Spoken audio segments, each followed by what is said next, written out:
Hello friends, எல்லாம் எப்படி இருக்கீங்க? வெல்கம் டு கோவை அம்மு சமையல்.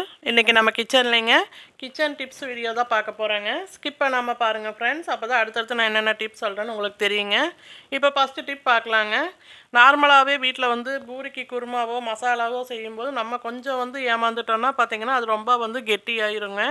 அந்த மாதிரி இருக்கிற சமயத்தில் பார்த்திங்கன்னா நம்ம டைரெக்டாக வந்து பச்சை தண்ணி வந்து சேர்க்கக்கூடாதுங்க. நார்மல் தண்ணி சேர்க்கக்கூடாதுங்க. அப்படி சேர்த்திங்கன்னா அது ஒரு மாதிரி சல்லடித்த மாதிரி ஆயிருங்க. குருமாவும் அந்தளவுக்கு வந்து டேஸ்ட்டாக இருக்காதுங்க.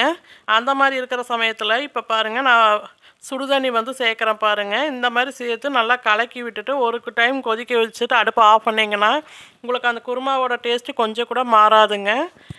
குருமா நீங்கள் ஃபஸ்ட்டு எப்படி வைக்கிறீங்க அதே மாதிரி இருக்கும். கண்டிப்பாக இந்த டிப் உங்களுக்கு யூஸ்ஃபுல்லாக இருக்கும். ட்ரை பண்ணி பாருங்கள்.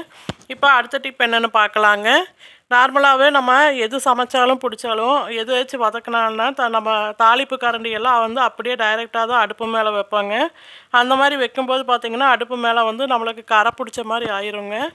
அந்த மாதிரி எல்லாம் இல்லாமல் இருக்கிறதுக்கு இந்த மாதிரி ஒரு சின்ன பிளேட்டில் வந்து நம்ம என்ன சமைச்சாலும் சரிங்க, இந்த மாதிரி ஒரு கரண்டியை வச்சோம்னா அந்த பிளேட்டில் வைக்கிறதுனால பார்த்திங்கன்னா அந்த அடுப்பு மேலே கொஞ்சம் கூட அழுக்கு படாதுங்க. இந்த டிப்பு உங்களுக்கு யூஸ்ஃபுல்லாக இருக்குங்க. ட்ரை பண்ணி பாருங்கள். இப்போ அடுத்த டிப் என்னென்னு பார்க்கலாங்க. அடுத்த டிப் பார்த்தீங்கன்னா, இவ்வளோ நாள் இது தெரியாமல் போயிடுச்சேன்னு கண்டிப்பாக நீங்கள் ஃபீல் பண்ணுவீங்க. அந்தளவுக்கு இருக்குங்க. இப்போ நார்மலாகவே பார்த்தீங்கன்னா நம்ம வீட்டில் பர்னரெல்லாம் எரியலைன்னா நம்ம கொண்டு போய் அடுப்பை சர்வீஸ் பண்ணோம்னா ஒவ்வொரு பர்னருக்கு பார்த்தீங்கன்னா குறைஞ்சது ஒரு 150 வாங்குவாங்க. ஆனால் நம்ம வீட்டில் இருக்கிற பொருளை வச்சே வந்து இந்த பர்னரை வந்து ஈஸியாக வந்து க்ளீன் பண்ணிக்கலாங்க. இப்படி க்ளீன் பண்ணும்போது என்ன ஆகும்னு பார்த்தீங்கன்னா பர்னரில் எல்லா ஃப்ளேம்லேயும் வந்து நல்லா வந்து ஃப்ளேம் வருங்க. அதே சமயத்தில் பார்த்தீங்கன்னா அடைப்பு எதாச்சும் இருந்துச்சுன்னா அந்த இடத்துல வந்து நம்மளுக்கு அந்தளவுக்கு வந்து ஃப்ளேம் வராதுங்க. இதனால் நம்மளுக்கு வந்து பணமும் வேஸ்ட் ஆகுங்க. இந்த மாதிரி இருக்கிற சமயத்தில் வந்து நீங்கள் இந்த டிப்பை யூஸ் பண்ணி பாருங்கள். இப்போ ஃபஸ்ட்டு டிப் என்னென்னு பார்த்தீங்கன்னா, இந்த மாதிரி கொஞ்சமாக வந்து கோல்கேட் எடுத்து அடுப்பை ஃபஸ்ட்டு நல்லா க்ளீன் பண்ணி எடுத்துக்கலாங்க. பாருங்கள், கொஞ்சமாக இந்த மாதிரி கோல்கேட் எடுத்துகிட்டு நல்லா க்ளீன் பண்ணிக்கலாங்க. இந்த க்ளீனிங்க்கு பார்த்திங்கன்னா நம்ம கொஞ்சம் கூட வந்து தண்ணி யூஸ் பண்ணாமல் தான் இந்த நம்ம அடுப்பை க்ளீன் பண்ண போகிறோங்க.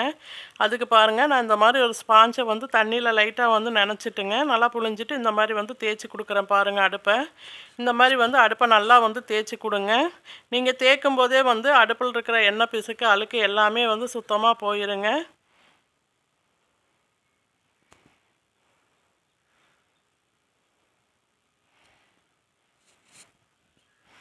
பாருங்கள், இந்த மாதிரி நல்லா தேய்ச்சி கொடுத்துக்கோங்க. ஃபஸ்ட் டைம் என் வீடியோ பார்க்குறவங்களா இருந்தீங்கன்னா ரெட் கலர் சப்ஸ்கிரைப் பட்டன் அழுத்துங்க. பக்கத்தில் இருக்கிற பெல் பட்டனில் ஆல்னு கிளிக் பண்ணுங்கள். அப்போ தான் நான் போகிற ஒவ்வொரு வீடியோவோட நோட்டிஃபிகேஷன் உங்களுக்கு வருங்க.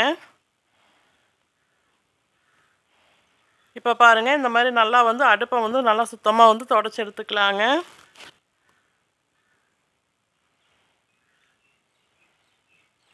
இப்போ அதே ஸ்பாஞ்சை வந்து நான் கழுவிட்டு வந்துட்டு நல்லா வந்து அடுப்பை தொடச்சி எடுத்துக்கலாங்க.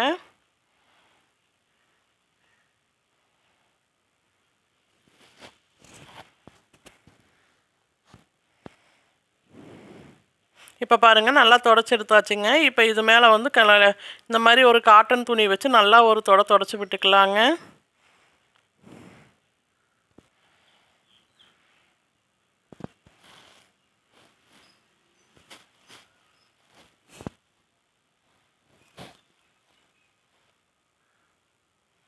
இப்போ பாருங்கள், அடுப்பில் கொஞ்சம் கூட எண்ணெய் பிசுக்கே இல்லை. பார்க்குறதுக்கு பாருங்கள் நல்லா பளிச்சுன்னு இருக்குது பாருங்கள்.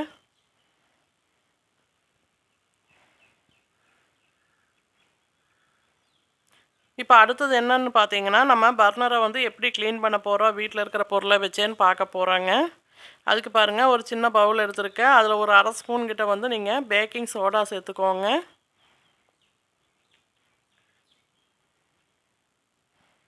இப்போ இதில் ஒரு 1/4 டம்ளருக்கும் கம்மியாக வந்து வினிகர் சேர்த்துக்கோங்க. வினிகர் சேர்க்கும்போது நல்லா பொங்கி வருங்க. வினிகர் சேர்த்துட்டு அந்த பேக்கிங் சோடா வந்து கரையிற அளவுக்கு வந்து நல்லா கரைச்சி விட்டுக்கோங்க.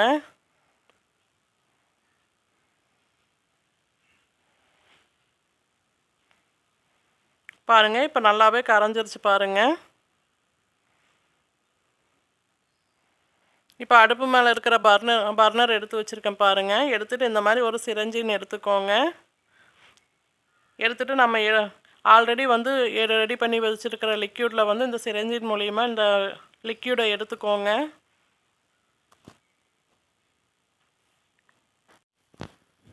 பாருங்கள், இந்த மாதிரி சிரஞ்சியில் வந்து நம்ம எடுத்துக்கலாங்க.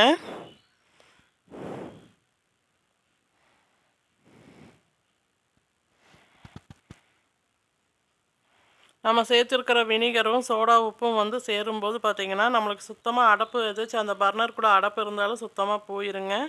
இந்த மாதிரி சிரஞ்சினை வச்சு ஒவ்வொரு ஓட்டையாக பார்த்து வந்து மெதுவாக வந்து விட்டு விடுங்க.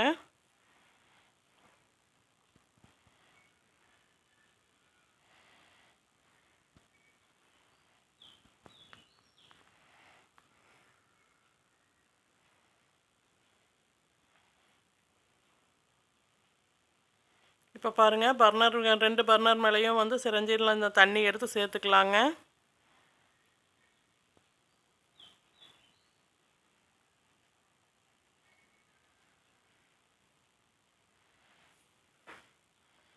இப்போ பாருங்கள், 2 பர்னர் மேலேயும் எடுத்தாச்சுங்க. இப்போ இந்த பர்னரை நம்ம வெளியே எடுத்துடலாங்க. எடுத்துகிட்டு இந்த மாதிரி லைட்டாக வந்து தேய்ச்சி கொடுத்தாவே அதில் அடப்பு இணைச்சிருந்தா கூட வந்து வந்துடுங்க. தேய்ச்சிட்டு நம்ம இந்த பர்னரை வந்து நல்லா வாஷ் பண்ணிட்டு வந்துக்கலாங்க.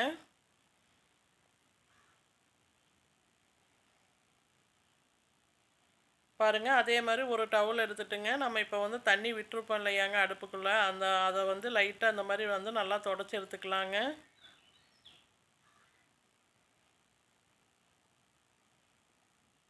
இப்போ பாருங்கள், பர்னர் நல்லா வாஷ் பண்ணி எடுத்துகிட்டு வந்தாச்சுங்க.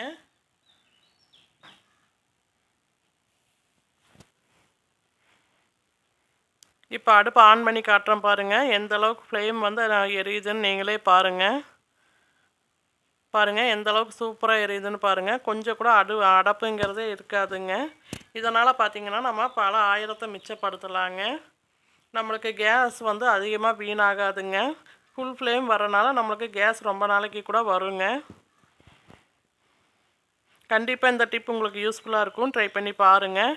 இப்போ அடுத்த டிப் என்னென்னு பார்க்கலாங்க. அடுத்த டிப் பார்த்திங்கன்னா, நார்மலாக நம்ம எல்லாத்து வீட்லேயும் வந்து நம்ம முட்டை வாங்கி வேக வைப்போங்க. வேக வைக்கும்போது பார்த்திங்கன்னா சில சமயங்களில் முட்டை ஓடு அப்படியே தனியாக பிரிஞ்சு வந்துடும், உடஞ்சிருங்க. ஆனால் நான் சொல்கிற இந்த மெத்தடில் நீங்கள் வந்து வேக வச்சிங்கன்னா உங்களுக்கு முட்டை ஓடு வந்து கொஞ்சம் கூட பிரியாதுங்க. அழகாக நல்லா வெந்து வருங்க. அதுக்கு பாருங்கள், நான் ஒரு பேனில் தண்ணி வச்சுருக்கேங்க. இதில் கொஞ்சமாக இப்போ உப்பு சேர்த்துக்கலாங்க. கொஞ்சமாக ஆயில் சேர்த்துக்கலாங்க.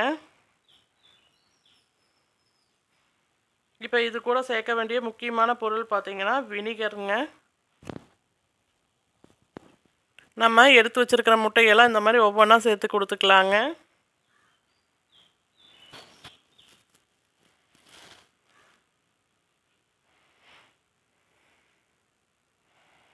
தண்ணி வந்து ரொம்ப கொதிக்க வைக்கக்கூடாதுங்க. ஓரளவுக்கு சூடானவுனாவே நீங்கள் வந்து முட்டையை சேர்த்துருங்க.